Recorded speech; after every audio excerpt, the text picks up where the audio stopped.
Hey, this is Adam, and I recorded today's episode, which is an interview with John Hendrickson, who is an incredible writer, editor, and now author.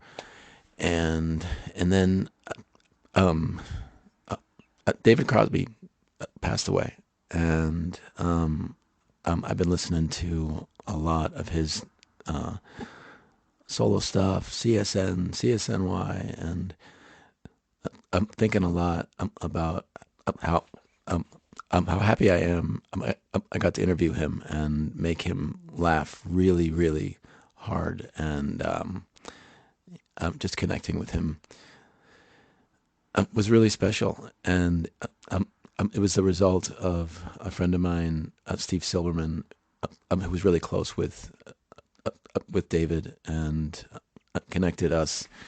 And I've been listening to a lot of If I Could Only Remember My Name, and I have my vinyl copy right here. And I wanted to open it up and just read the list of people whose photos are inside because they played on this incredible, legendary San Francisco album. You got Joni Mitchell, Grace Slick, Yarma, uh, the drummer from the Grateful Dead, Bill Kreutzmann, the bassist from the Grateful Dead, Phil Lesh, the other drummer from the Grateful Dead, Mickey Hart, Neil Young, Graham Nash, and of course Jerry Garcia. And um,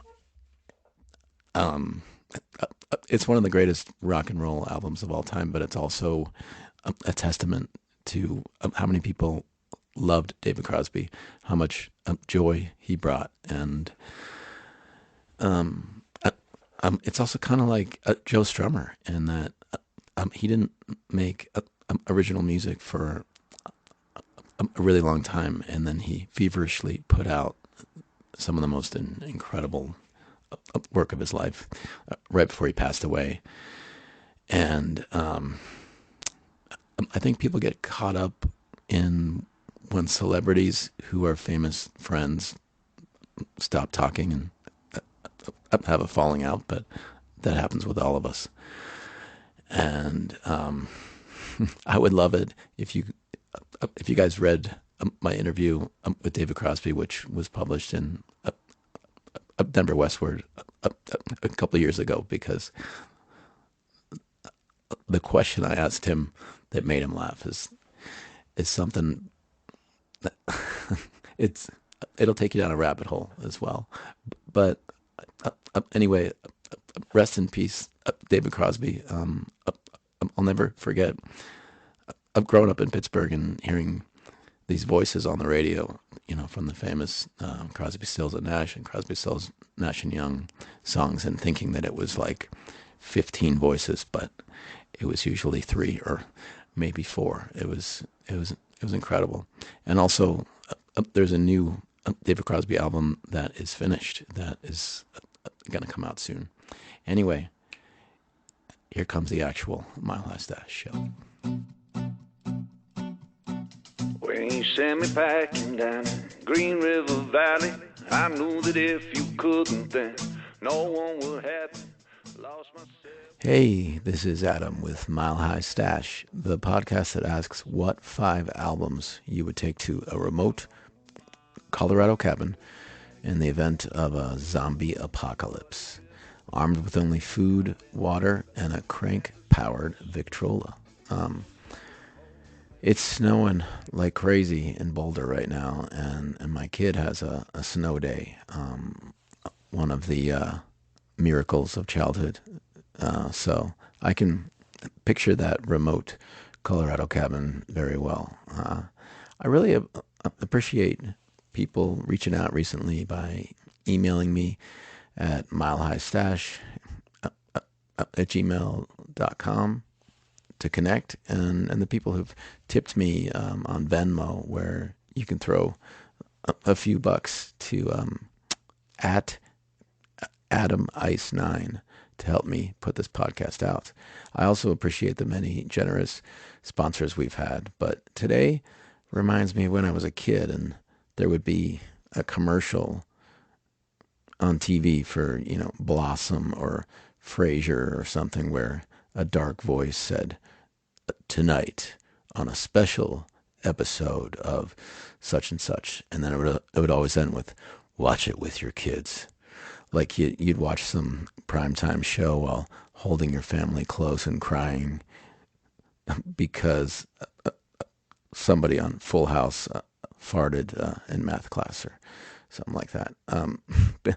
Basically, I didn't feel right having any sponsors for Mile High Stash today because the subject and the guest are indeed very special to me and can't be brought to you by anyone or anything.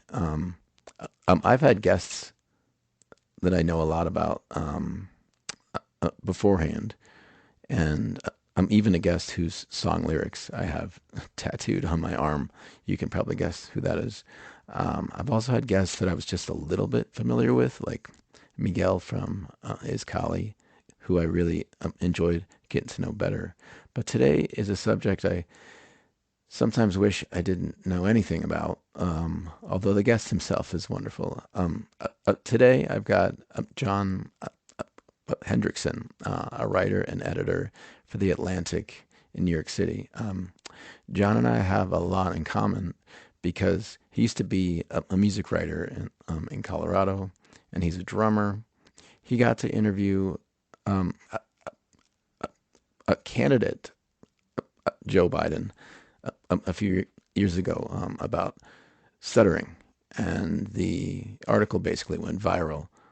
Uh, Not only because the subject of a world leader dealing with a speech impediment is pretty amazing, um, if you've ever seen the King's Speech as well, but also because uh, John Hendrickson, for the first time in his life, opened up in the article about his own lifelong stutter.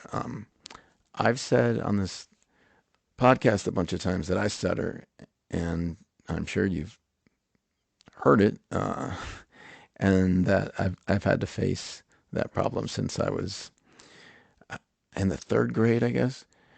It's probably why I got so interested in playing the drums and also writing, because I really couldn't communicate any other way for a very long time.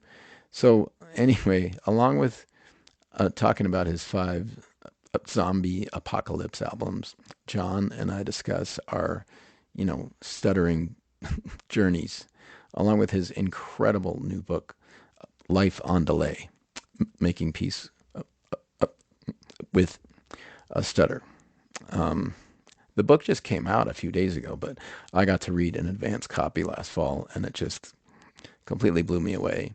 It took me back to being a young kid and then a young man, unable to speak in class or later order pizza or call my girlfriend or read a book to my kid. And it's intense, but it was also just a fun conversation and meant a lot to me. John Hendrickson has been through all of that and more, and we had a great talk. So I'll shut up and just share it with you. Well, I gave all I could. I guess living the bad life, brother, feels too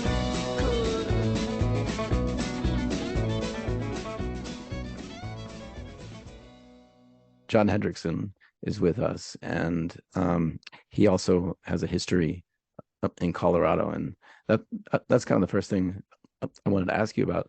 How do you feel about your time up in Colorado, and what sort of a effect did it have on you? Living in Colorado was one of the most formative experiences of my life.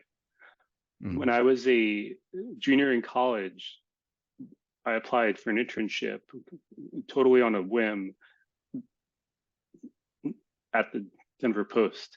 Mm-hmm. And I grew up in the East Coast, and I had never been to Colorado. I had no family in Colorado, but I always thought it seemed really cool. And so I just put some articles in the mail and an internship application, and I ended up getting it and moving out for a summer to work at the paper. And then I went back to school and finished up my undergraduate degree. And shortly after I graduated, there was an opportunity to come back and work full time at the paper, Yeah. which instantly took. And so around day 2010, just put everything I owned into the back of my Jeep and drove out one way west. And it was incredible. I lived in Baker, right off South Broadway in Denver, around the corner from the high dive and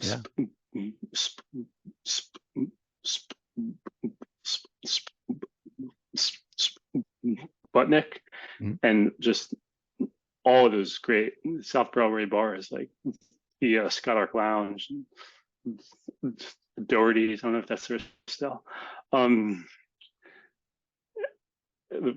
Rover. There are just tons of places there, and it was incredible. You know, I was nearly 2,000 miles away from home, and just becoming an adult on my own. And I made great friends at the paper, and then great friends in the music scene. I was working as the managing editor of the paper's music blog, Reverb, and so that allowed me to go to concerts almost every single night of the week. And that was just a great way to meet people and be out and about in Denver, Boulder, and elsewhere. And so I was out there for a little over 2 years, and then I moved to New York when I took a job with the Denver Post parent company. But I've since been back to visit Colorado very often. I've probably, you know, I've been in New York now for over 10 years, and I've made it back to Colorado about every 2 years or so. And I went back actually as part of this book, and I'll be back on January 26th for a book tour event at Tatter Cover on Colfax. Yeah, I'm planning on going to that with my friend Allegra, who is a speech therapist and writes incredible blogs about stutterers, and we have a lot of things in common, John. You know, we're both from Pennsylvania. We both have been music writers, and we both stutter. And one of the things that I was most struck by in your book is what we don't have in common is how brave you have been since such a young age. There's the passage about the speech that you gave that took 10 minutes or more to say something that maybe a non-stutterer would take a few minutes to say. And I've never done something like that still, and I'm 42 now. And just the way that you have walked through the fire since you were a teenager, it sounds like, just to say, you know what, this is me, and I'm not going to let it get in my way. You know, if there's something that I want to do, I believe in, I'm just going to do it. And you're writing and editing for The Atlantic now, correct? Yeah, I am, and I appreciate everything you just said there, but I don't know if I necessarily agree with it personally. I think Yeah, there were moments in my life growing up where I did just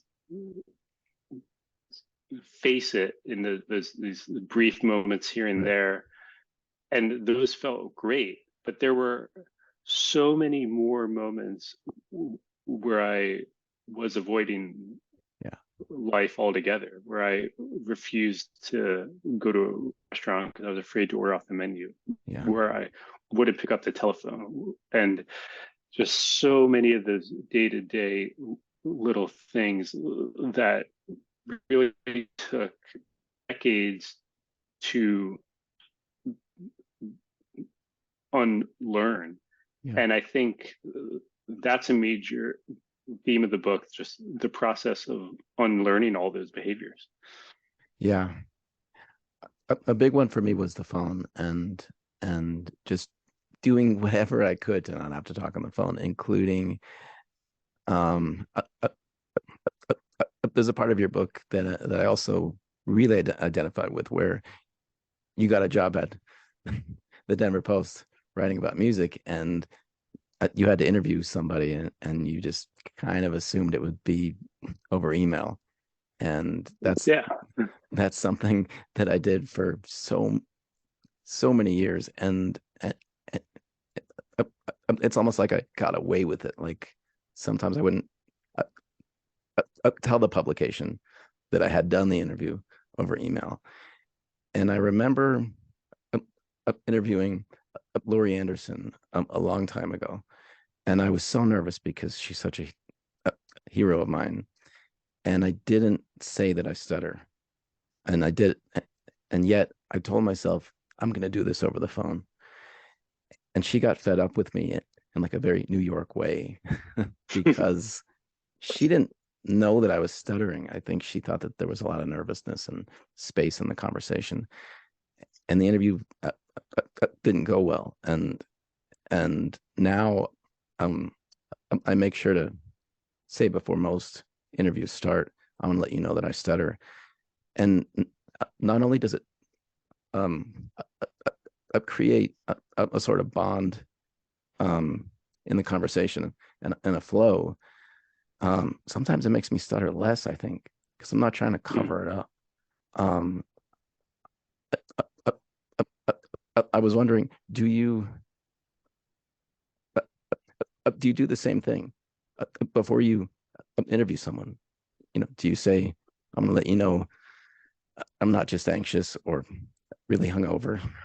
That's what I usually say. I want to let you know I'm not anxious or really hungover or anything like that. I just have a stutter. Now I do that. Yeah, I think I've only become comfortable doing that in the past 2 to 4 years. yeah, And I went through so many interviews of trying to keep the world's worst secret. Like, yeah, I hope they don't figure it out, even though it yeah, was so obvious.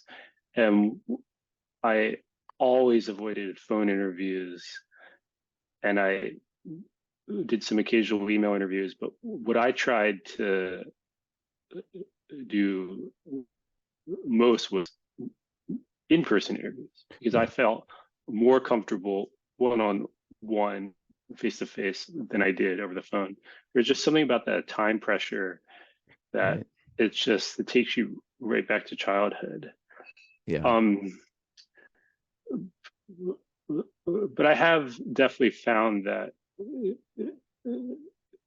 disclosing that I stutter before we get started puts the other person at ease, and it mm, makes them let their guard down a little bit yeah, in a way that they might not to a more intimidating, fast talking journalist. yeah, And the result is, I think I've been able to get more interesting stories out of people sometimes. yeah, yeah. Um, the big thing for me, I think that shifted my a willingness to talk on the phone was that my child was born when I was 29, and I got a job at a law firm, and I was the sole financial support for my kid, and I didn't say thank you for giving me this job, but I can't talk on the phone. I just took the job, because somebody had to support my kid, and I just walked through the fire. That's a term that I use a lot, but I just stuttered a lot all of the time, and I got picked on by clients and things. But in the back of my head, it was just for my child to live. This is something I have to do, and so ever since then, I don't really avoid the phone. That doesn't mean I like it, but I don't avoid it, and so uh, I wonder what happened in you, maybe when you got that internship and then moved to New York. Maybe similarly, you thought, in order for this person to live, I'm just gonna have to do this.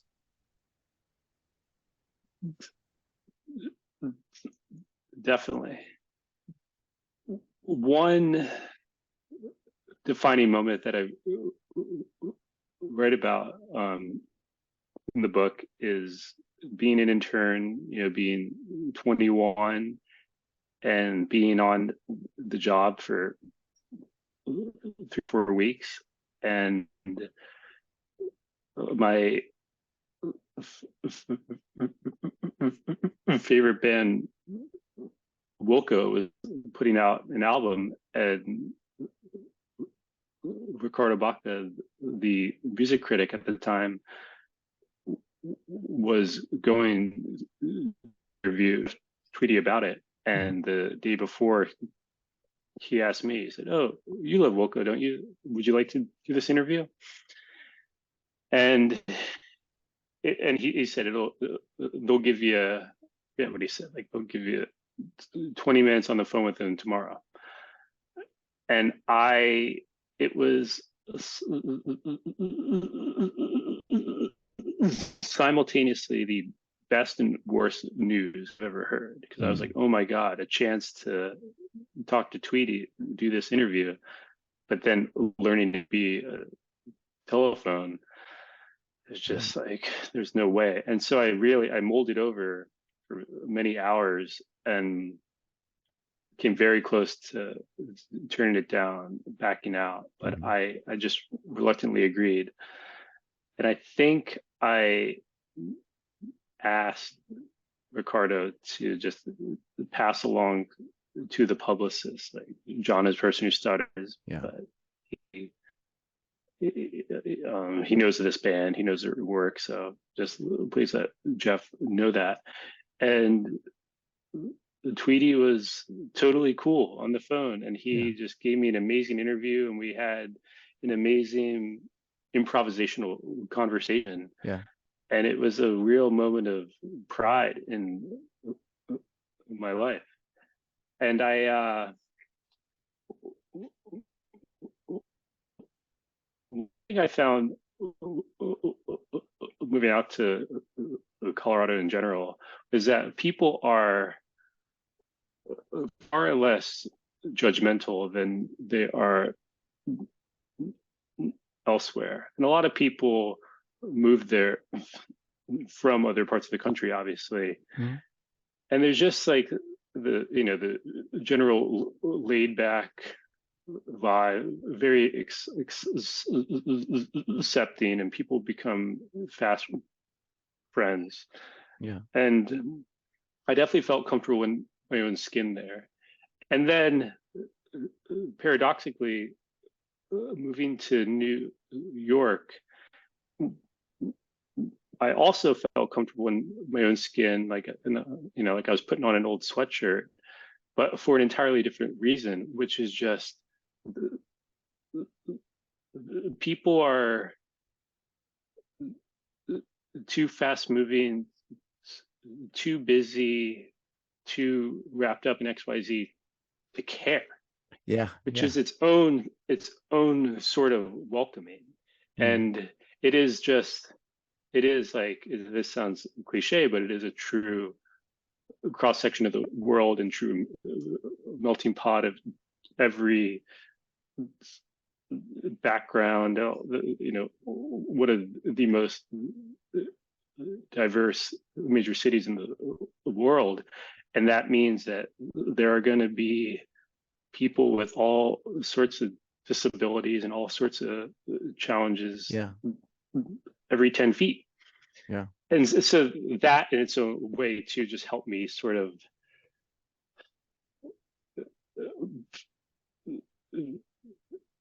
be more comfortable being a person who stutters. But Yeah. it happened pretty slowly over time. I remember in San Francisco, that's where I lived in most of my 20s. And I remember getting made fun of a few times in bars and stuttering, and somebody saying, I want some of what that guy's on, and things like that. And it's it makes a lot of sense what you're saying. It's almost the opposite. In Colorado, maybe somebody would say, oh, that's really difficult. That seems really difficult for you. How does it feel? And then in New York or Pittsburgh, where I'm from, you might say I stutter, and somebody will say, so what? Mm-hmm. Like, let's move on with our day. Mm-hmm. And both sides of that coin work, and they're both Yeah. beneficial. And I think it's just a matter of what you personally are seeking out of life. Yeah. When did you get comfortable enough with stuttering to host a podcast? Oh, 2 months ago. I don't think it was anything that I was uh, uh, uh, brave enough to do even 60 days ago. I just had this thought that it is something I should be doing, because I interview so many interesting people. And last couple of years, I've interviewed David Crosby, Anderson .Paak, um, multiple members of Los Lobos, which is one of my favorite bands. And um, uh, uh, uh, there are two things that made me want to do a podcast, and one is that, as you might spend an hour interviewing somebody, and 5 minutes of that goes into the actual article, and otherwise it's your version of who you think that person is. It's the writer's take on it, and so I wanted to share um, the subject's true perspective, and their actual voice, literal voice. And the other thing is, I have been a drummer as long as I've been a writer, since I was 9 or 10, and I get interviewed as well, and it's often not what I said. What ends up in the newspaper or magazine is not what I said, and so doing it this way, there's not really a chance to misquote anybody, because it's the whole thing out there. Yeah. Speaking of the podcast, 5 albums that you would take to a remote Colorado cabin during a zombie apocalypse. Let's start with two from your list. This was very hard, and I love it as a prompt, and I've put a lot of thought into it in recent days. Uh, Two to start here. The first would be George Harrison, All Things Must Pass. Oh, beautiful. One of my reasons for that is it's one of the first albums that my wife and I bonded over. And I had obviously, listened to the Beatles. I had listened to George Harrison, but I had never really had a relationship with that particular album before I met her. And we did this great road trip from San Francisco down to LA to be with her family down the PCH, and we were listening to that. So anytime I hear it, I conjure that road trip. And if not for you, was our first dance at our wedding. That's great. This past summer, which I know is Bob Dylan's song, but the George version of that song. Yeah.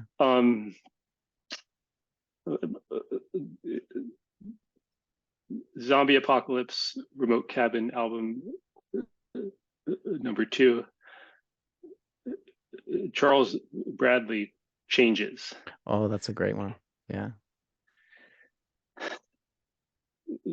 The title track, his cover of the Black Sabbath song, is just one of the best vocal performances, one of the best covers I've ever heard. Yeah.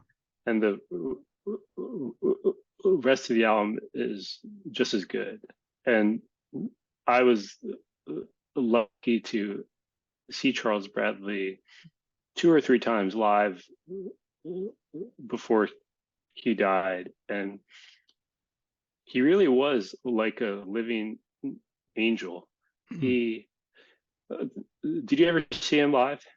No, I didn't see him live, but I think he was a James Brown impersonator for a long time, and then finally got the well-deserved success on his own, but not until, I don't know, his 50s. Is that correct? Possibly even older. I forget his exact age when Mm. he made that first album on Faptone. I think he may have even been in his early 60s Yeah. when he made the first album. But that's exactly right. He was a James Brown impersonator, and prior to that was moving around a lot. He was washing dishes, and he was living in resort towns and just kind of getting by. There's a great documentary about him. I believe it's called Made in America, and it's very intimate, very up close and personal, and charts his whole rise, and just the love that would pour out of him, both on record and in concert. It was so real and authentic.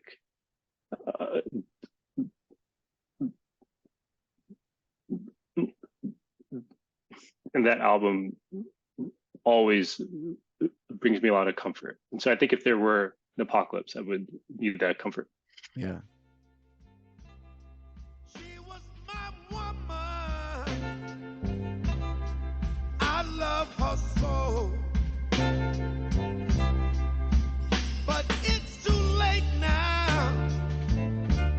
I let her go.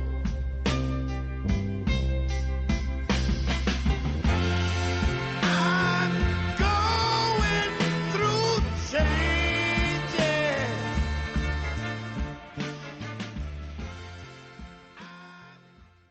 I was wondering,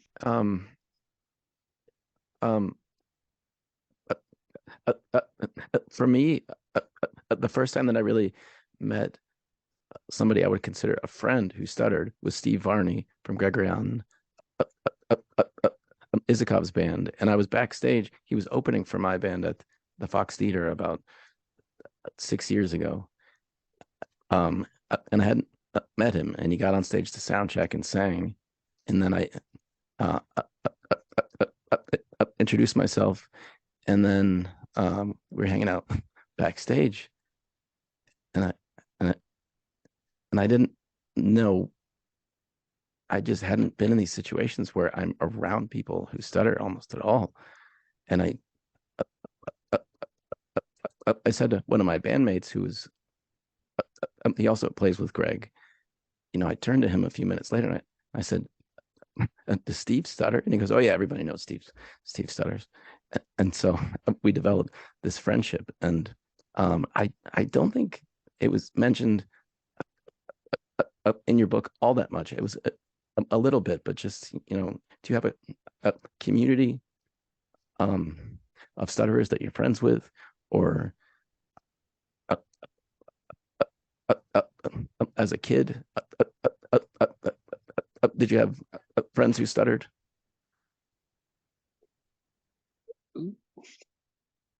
Growing up, I was always the only person I knew who stuttered.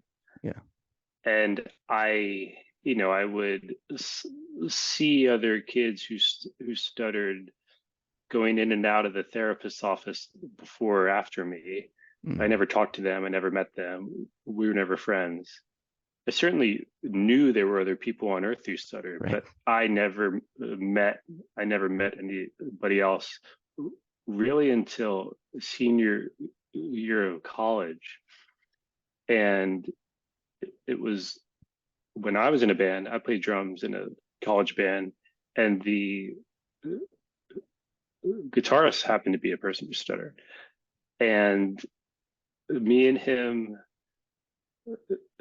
talked about it for like maybe 5 minutes, maybe one day, and that was it. And then we just never again. Yeah. And I think that was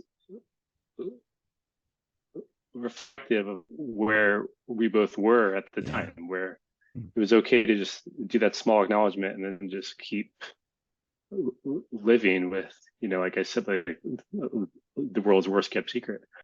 Yeah. Um, but after writing an article in the Atlantic in the fall of 2019 about Joe Biden's lifelong journey with stuttering, Right. that brought me in to the larger community of people who stutter. And I began receiving these letters and emails and messages from total strangers who stuttered, Yeah. just telling me their life stories.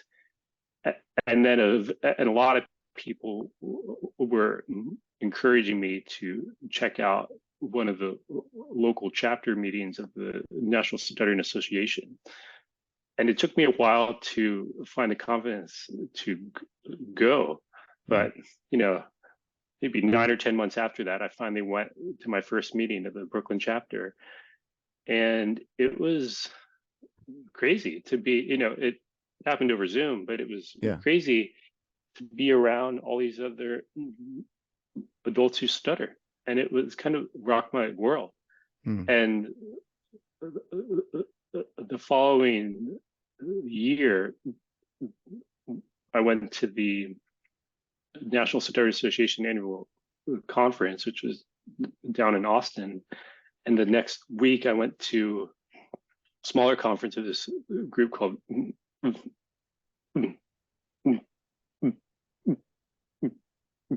Friends Who Stutter.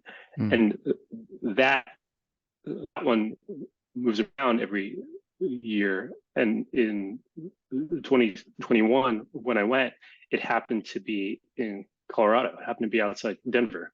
Mm. So it was a great reason to go back Yeah. and be in my old stomping grounds. And at that convention, I actually met Steve Varney and Mm. had a real great conversation with him. And I met some other wonderful Colorado people who stutter and have remained close with them ever since. Yeah. And I, I've been thinking about it a lot lately, that it's not like a group of people with brown eyes, because everyone stutters in a different way. And also, maybe you have an afternoon that's fluid and then an evening that's not. And my friends in my San Francisco days all knew that I stuttered, because I self-medicated with alcohol a lot, especially when I was playing shows, which is it's so easy to drink because it's free, and that made it easy to talk when I was drunk, but then made it a lot worse the next day. My stuttering was a lot worse the next day, and now um, with this podcast, there have been a few different um, um, results from actually mentioning on the podcast that I stutter. And the first one I remember was um, Clay Rose from Gasoline Lollipops. He's one of my best friends. And right before the interview, I I said what I say to everybody. I said, I want to let you know that I stutter. And he says, I fucking know that you stutter. He's like, you think I don't know this? And it was just like really calming. And then I've had friends say to me, I've had 3 or 4 people say, say to me, I've known you for years, and you mentioned on your podcast that you stutter, and you probably shouldn't say that. It's not that bad. It seems like you don't really stutter. And that I'm not sure how to react to that. That's a challenging one. People's heart are a person's heart's always in the right place Yeah. when they say something like that. Yeah. And you got to give people the benefit of the doubt. And when they say that, I'm sure they think they're paying you a compliment. When you parse that sentence a little bit, it's not that bad. That means the way that you talk, the way anybody talks, is either good or bad. Right. Right. And it's taken me some practice to get away from that sort of language these past few years. Mm-hmm. Now, I prefer to use adjectives like pronounced, which I feel is a little more neutral. Yeah.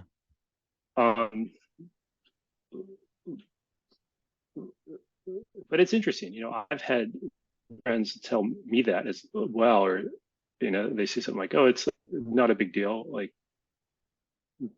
it's not that bad. No one cares," and that's a really nice thing on one hand. But on another level, like, unless you're a person who stutters, you don't know what these daily mental games are like, and you don't know the 100 layers of this disorder. Like, tripping over words is not even the tip of the iceberg. That's a very, very, very, very, very, very top of the problem. The bulk of the problem is everything that happens inside you. Yeah, and for me, honestly, there are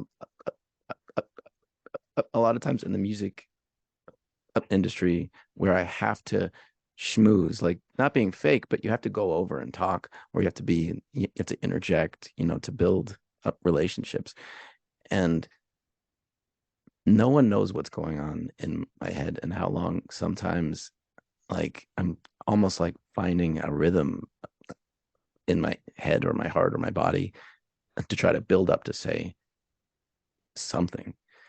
And so if it just comes out, then all the people around know is the words that came out. They don't know what's behind it. And so to say you don't really stutter, so you shouldn't mention it.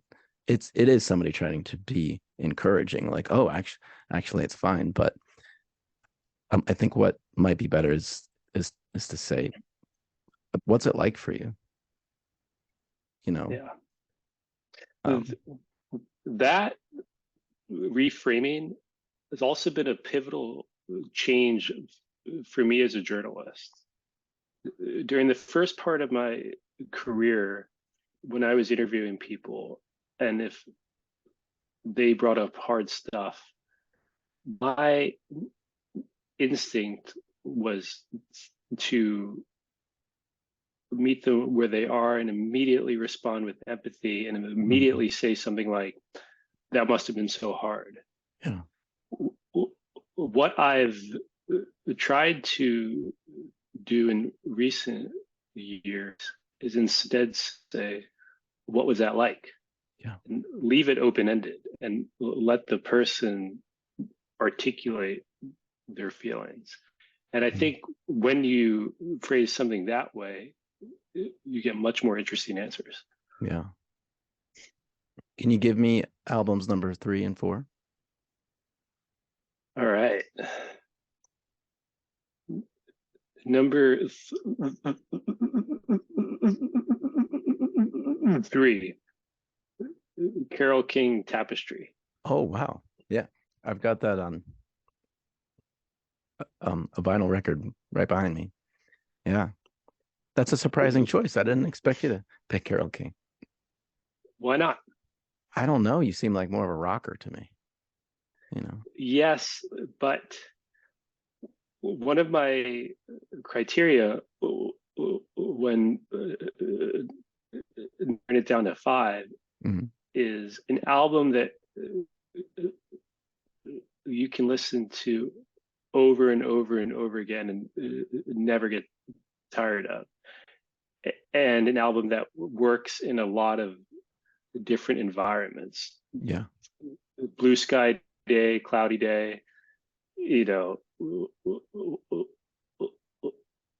winter, summer, whatever emotion you find yourself in, this album will somehow correspond. And I think that absolutely applies to Tapestry. And it's just the power of her song writing and her melody ability. Yeah. It's great that you picked a woman, early on too, because there have been a bunch of people on the podcast who have picked all men, and I wonder, like, how could you not have a woman's voice in there somewhere if the zombies are at your door, Number 4, Grateful Dead, Europe 72. Okay, this really surprises me. I didn't know that you were a Deadhead, or not necessarily a Deadhead, but have a love for the Dead.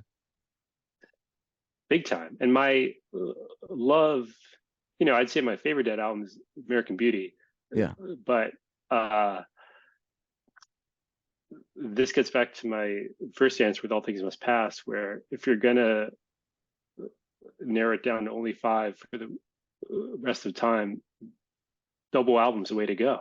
Yeah. More songs. Yeah. And what I love about Europe 72 is it feels like a mental journey. You're really going somewhere with it.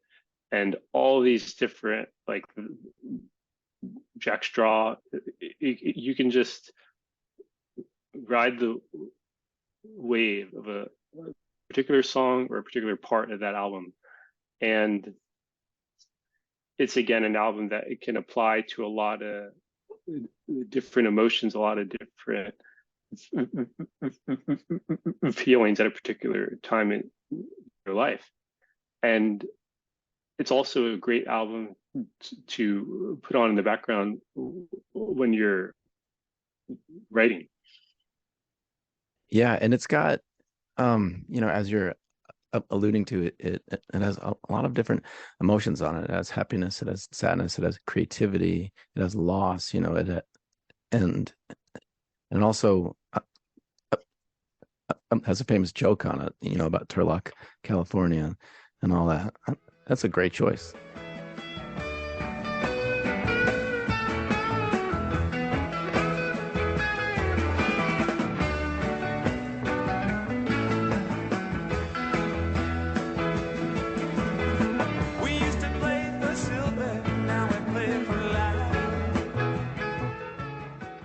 Do we have a mutual friend in Steve Silverman, who wrote Neurotribes? Yes. So we've, of course, bonded a lot over the years. And he wrote a very generous blurb of my book, which I really appreciated. Yeah. And he seems like just one of the best people in journalism and publishing. I really look forward to meeting him in person someday.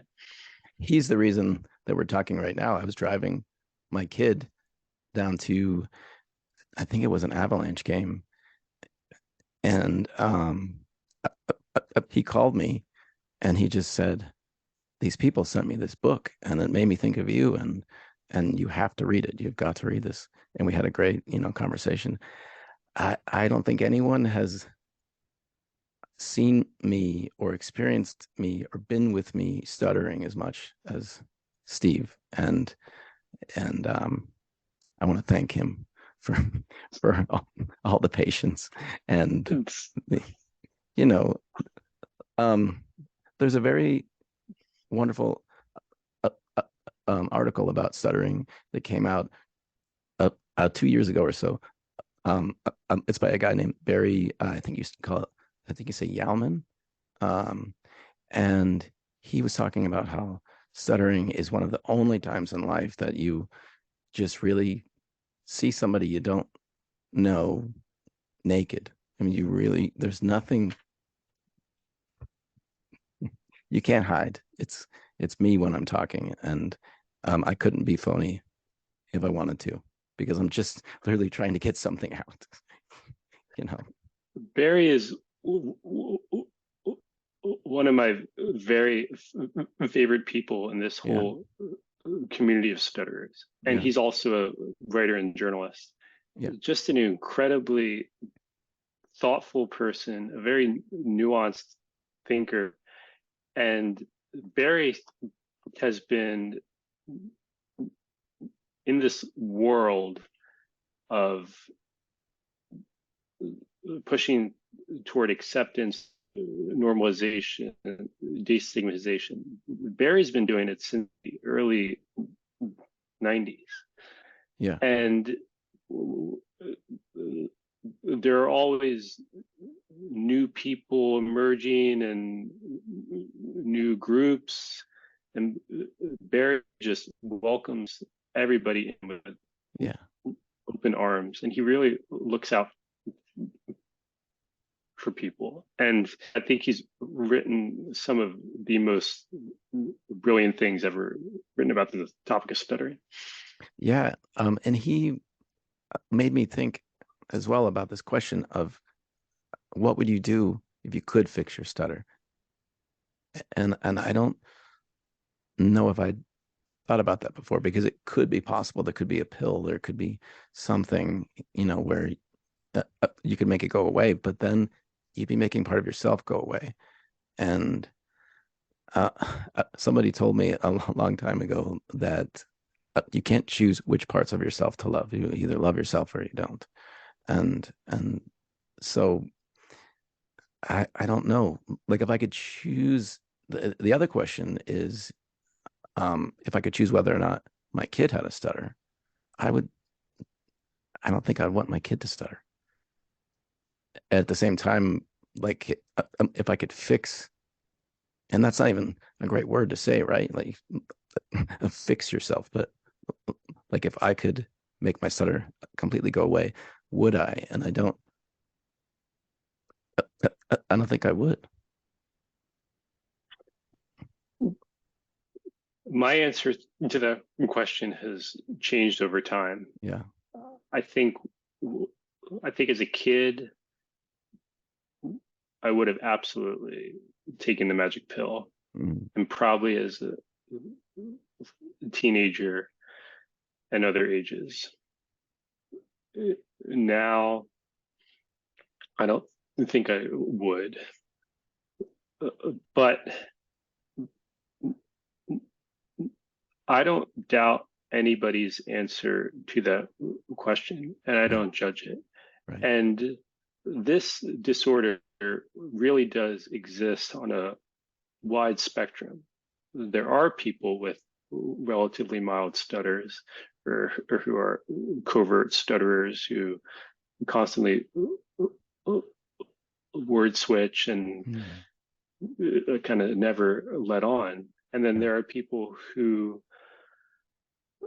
practically can't talk at all, and Yeah. who can't find employment, Yeah. can't find a romantic partner, who barely leave their house, have any friends, any social life, and who maybe dealing with pretty serious depression or other mental health issues. For a person in that circumstance, I don't see anything wrong with taking a magic pill. Yeah. And I don't see it as any different than taking an antidepressant or an anti-anxiety medication. But for people like yourself who, have a family, have a job, have passion, live a full round life, maybe the magic pill doesn't make sense. Yeah, I don't think there's any one size fits all answer. But that question is a perpetually thorny one. And it's one that I explored in the book. With the profile of the doctor who's been leading the charge toward the magic pill for decades, Gerald McGuire. And Gerald McGuire's motivation is because he's a person who stutters, and his older brother was a person who stutters, and his older brother took his own life. And so Gerald is really on a mission, on a calling to keep other people from following that fate. Yeah, I mean, wow. It's such a deep and a complex question. And I think the obvious answer is that if that quote unquote magic pill existed, that would be a good thing. And there would be situations where it was obviously not necessary. Well, I really think it's just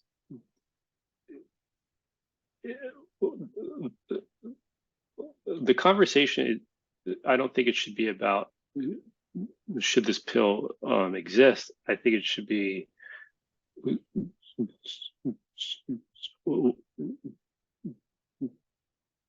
who should potentially take it and when. And who decides too? I mean, it'd be parents as well as adults. Yeah. Why did you decide to write about your stuttering journey when you did? I mean, I'm just assuming that maybe like a lot of stutterers, you just spent a lot of years trying to prove yourself, and then, maybe talk about your vulnerabilities and your reality, really. It was very much the elephant in the room. And after writing that 2019 article in the Atlantic about Joe Biden, there's so many people who stutter from around the world began reaching out to me and began telling me their life stories. That made me feel like I was tapping into something, that there was a desire for more writing about this topic, and that there were layers to explore. But it took me a long time to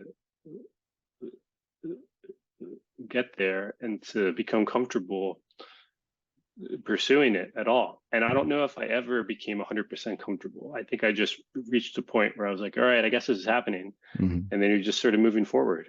And I think that's how a lot of life is. Yeah. What's it like to, I'm assuming in the wake of the publication of the book, you're speaking more than maybe you ever have in your entire life. Yes, and I'm about to.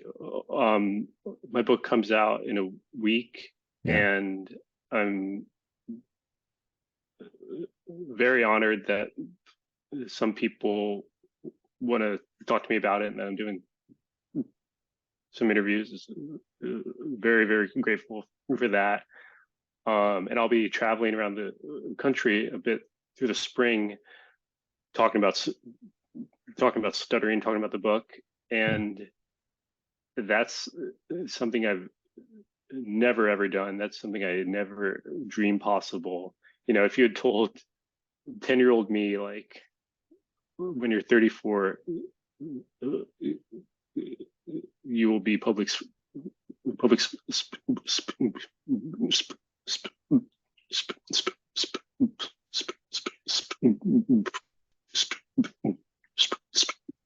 speaking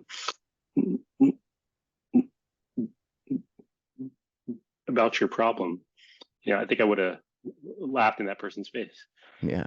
But it's a rare opportunity, and I'm very grateful to talk to anybody about it, because it's just so cool to connect with others and like trade experiences. Yeah.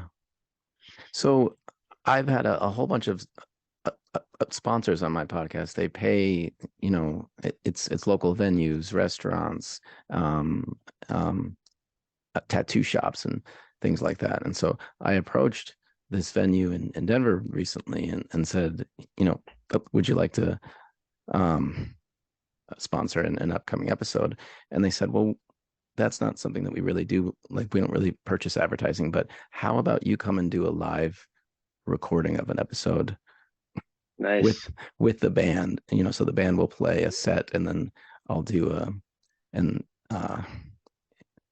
interview, and then they'll do another set. And it's one of these things where I'm like, what did I get myself into? Now I have to do this. That sounds awesome then. That sounds great.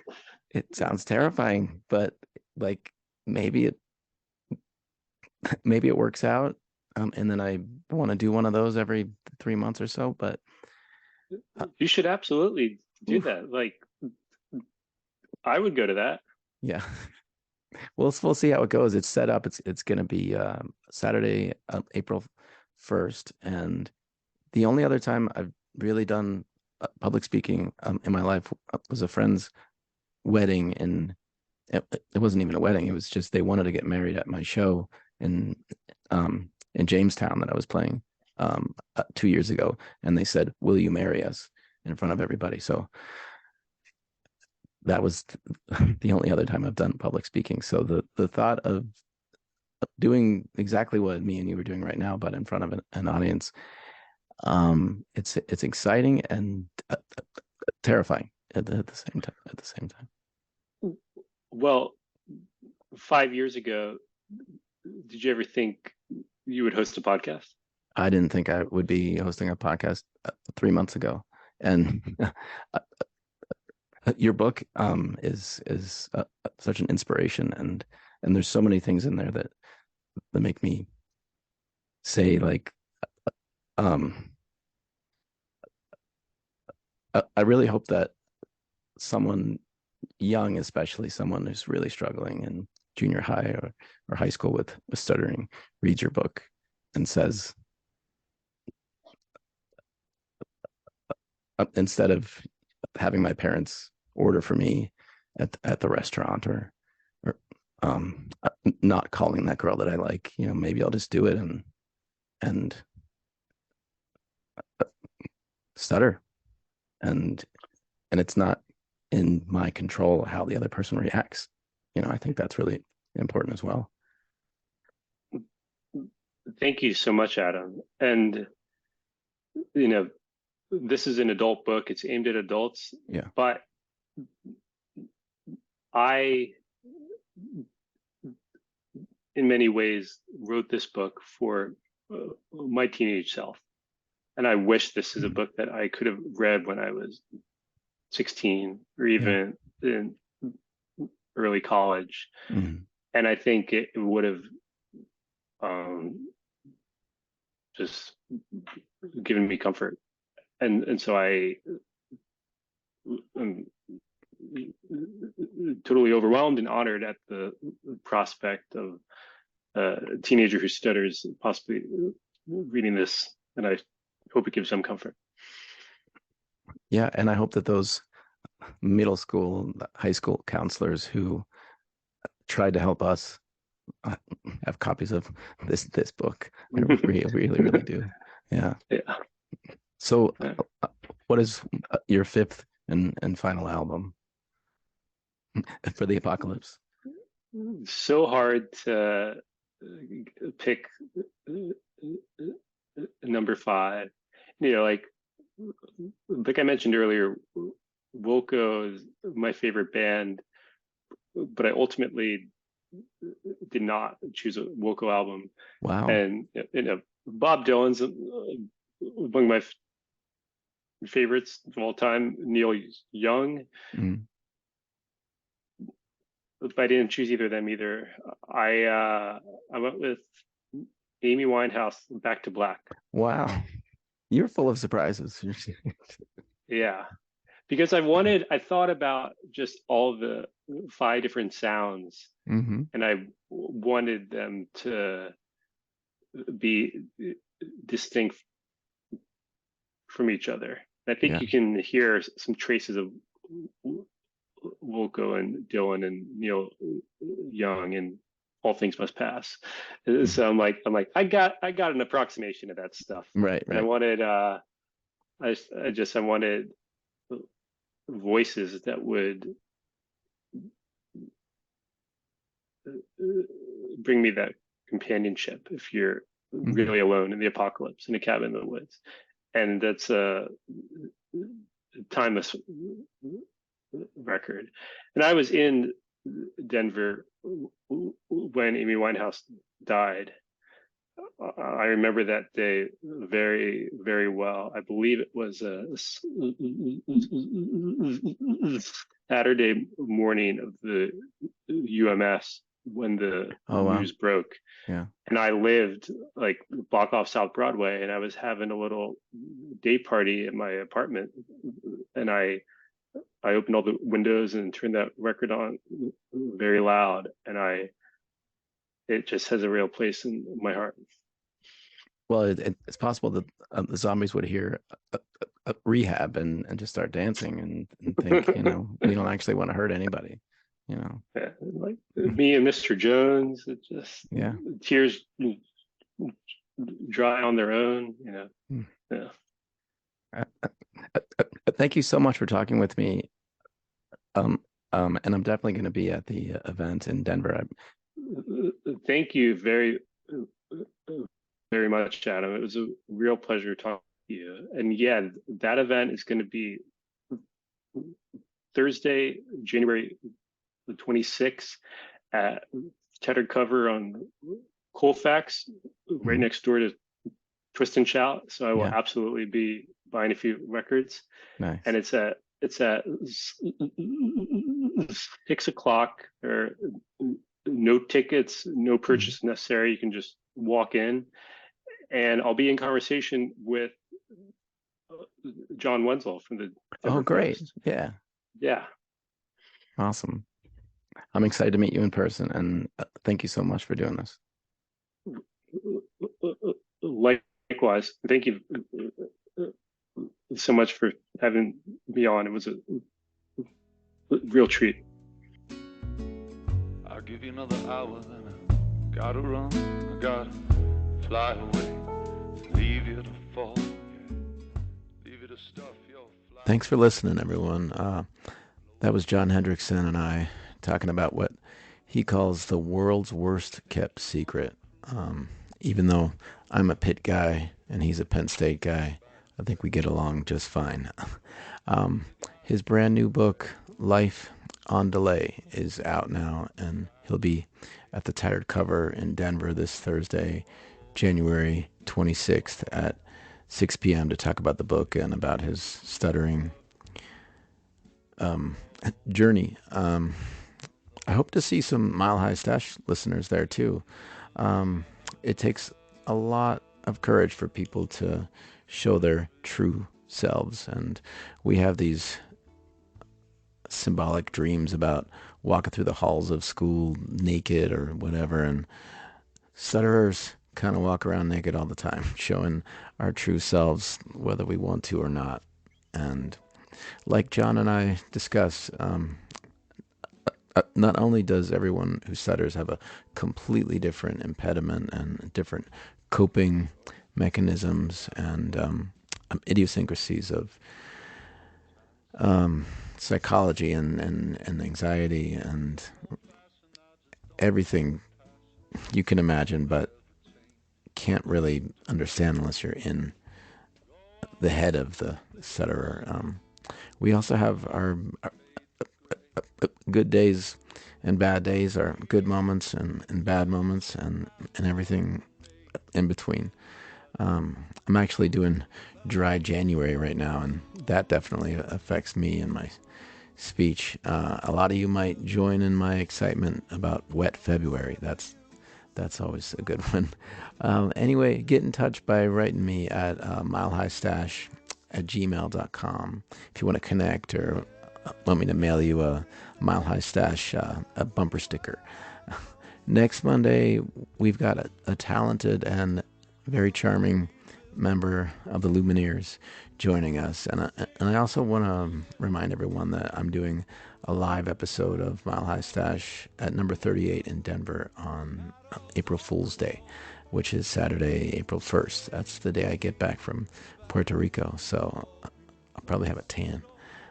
Fox Feather is playing 2 sets that night, and I'll be interviewing the amazing ladies of Fox Feather in between their sets. It's a free show, and number 38 is a great place to see live music, have drinks, have food, all that good stuff. All right, we'll see you next Monday as usual. Hopefully we won't all break our New Year's resolutions by then.